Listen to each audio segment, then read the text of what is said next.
Hey, what's up, lightboltjoe here. Today we are going to discuss Book 2 of Avatar: The Last Airbender. Fire, Air, Water, Earth. Book 2, Earth. So we start out, man, so much happens in this season. And what an ending. The battle is lost. Everyone is distraught. What happens next? The plot thickens. So we're in Omashu. We're hanging out with Boomy. Well, we're not hanging out with Boomy, but we're like, trying to, save Boomy because the Fire Nation has invaded Omashu, right? Aang is still trying to learn the elements. He needs to conquer all 4 elements to become the Avatar. He has to learn the Avatar state. So Katara is still his waterbending teacher. He still needs an earthbending teacher. We don't meet Toph Beifong, the earthbending instructor that she becomes, a lifelong Team Avatar friend, until episode 5 or 6, something like that. One of the most important characters in Avatar we don't meet until season 2, episode 6-ish. Incredible. She is the blind bandit facing off the boulder, like we see that as the opening thing. While Team Avatar is doing their thing, going from place to place as they always do, helping out side quest to side quest, meeting Toph, befriending Toph. Other things happen. Being Azula, Mai, and Ty Lee. We finally get the 3 of them together doing their thing. They're hunting the Avatar. They're chasing Appa because of his fur. They're trying to catch the Avatar. That's the purpose of the Fire Nation taking over the world, capturing the Avatar, long reign in the 100-year war, forever and ever and ever. Long live the Fire Nation. Sounds like America, doesn't it? So the 3 of them battling Team Avatar constantly, super fun. Having the Kyoshi warriors come in and out throughout the entire thing, super fun.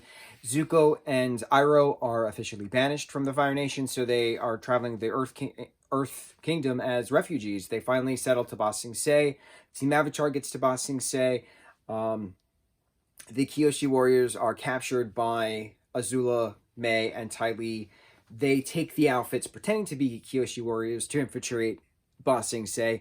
Everything leads to Ba Sing Se. It's like the Emerald City, if we're referencing Land of Oz to the world of Avatar. That's a good crossroads lead to Ba Sing Se. So what's up with Ba Sing Se? Well, Lake Laogai, the Earth King has invited you to, go to Lake Laogai, which is brainwashing for prisoners as well as subjects, as well as the Dai Li, who are ruled by Lei Feng, Tai Feng?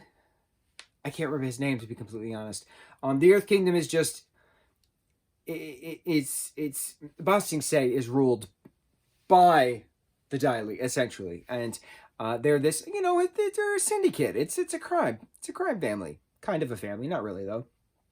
And the Earth King himself and his bear Bosco are unaware of what's going on. So it's a matter of, how does Team Avatar instruct the king that the war has actually been around for 100 years. He just hasn't known it yet.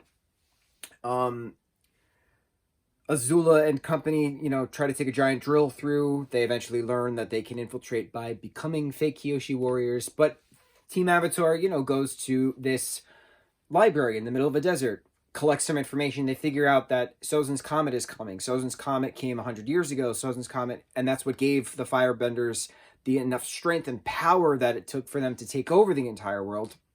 Sozin's Comet is coming back this coming summer for the Firebenders to get even more strong and take over more world.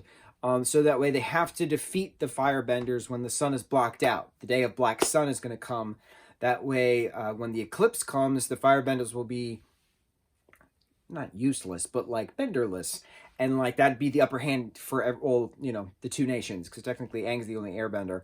So it's a matter of, how do you get that information to the king? While this is happening, Appa is stolen by sandbenders, and he's then sold to a circus. He's sold to the Dai Li. He's like used as bait, and then Zuko eventually frees him. Zuko has an entire story arc of trying to figure out what do you want? The whole speeches that Iroh gives him the entire time, oh my god, just chills. Constant chills when I get so choked up still to this day, all these years later, of certain Iroh speeches, light at the end of the tunnel, no Zuko, you must not give in to hope. All of those things. It's astounding how profound the dialogue is of these characters all these years later. Dun, dun, dun, dun, dun, dun, dun, right? We're going to keep up with the violin trend of that. So it's amazing the story arc. It's amazing the story development. It's amazing the plot points of the entire show. It's amazing how you have Zuko have an incredible scene with Katara bonding over the fact that both of them lost their mothers to the Fire Nation. What happened with Zuko's mom? We don't learn about that until the comic series called The Search, which we will talk about. But it's always still a matter of what if, or what happened and what's going to happen next. The battle of Zuko teaming up with Azula to get his honor back, because he relapses. Zuko relapses. It's mind blowing to have that, in character development. Incredible. Katara and Aang. Aang lets Katara go into the Avatar state, but then Azula zaps him with her blue lightning. So since she shocks him in his Avatar state, the only thing to heal him, kind of, is the water from the North Pole, where Princess Yue was the pool that Princess Yue dissolved into, basically, to become the Moon Spirit again. So Katara healing him with the Earth King, with Bosco, with Toph, with Sokka, all on top of Appa and Momo, going away from Ba Sing Se, and the king literally saying the Earth Kingdom has fallen. It's so profound. It's so profound. I love that word, profound. My favorite word is interesting, but I love this word, profound, especially for this moment, because, and look, my beautiful tattoos. It's profound because it shows loss. That not every story has a happy ending. The end of season 2 is tragic. It's tragic, and it counteracts to Iroh saying, "No, you must not give in to you must not give in to hope. Must not lose hope." Whatever the hell the line is. Must not give in to fear. That's what it is. Must not give in to fear. It's amazing because it doesn't end with a happy ending. It's a sad ending because you're like, holy crap, Aang almost died. What would have happened if Aang died? What's going to happen now that Azula is literally running Ba Sing Se? That's the last speck that the Fire Nation needed to, take, and she actually took it where her uncle couldn't. What's going to happen next? Man, like this season is just so incredible. It was so fast to have Jet and company go to Ba Sing Se as refugees with Zuko and Iroh, to have Zuko and Iroh have a tea shop. That was pretty cool.